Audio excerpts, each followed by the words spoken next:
Two areas that are vital to you when you're going to be using Revit are the properties and the project browser. Now, one of the things to know about the properties and project browser is that they don't have to be located where they currently are on the screen.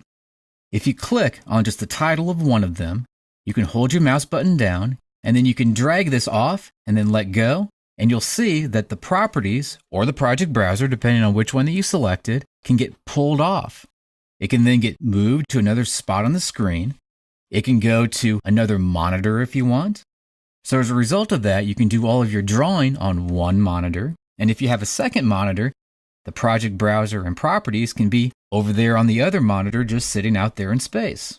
Also, if you do like the fact that those two were docked on top of each other the way that they were, I want to point out that there's an interesting thing that can accidentally happen. If you're moving around and you're starting to activate commands up here on the screen, you may accidentally click an X in the upper corner and close one of them down.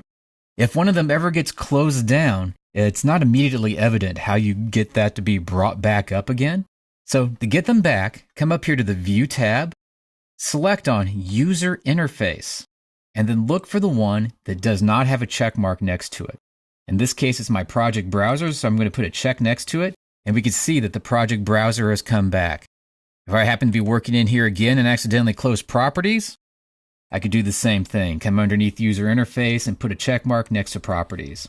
Virtually everyone who has ever used Revit has accidentally closed one of these down at one time or another and wondered, how do I get these back?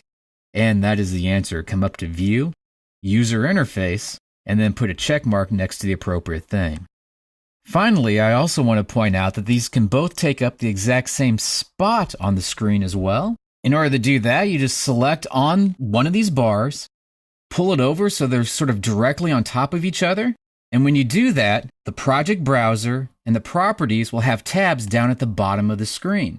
And you can flip between those two tabs by just clicking on either properties or the project browser tab.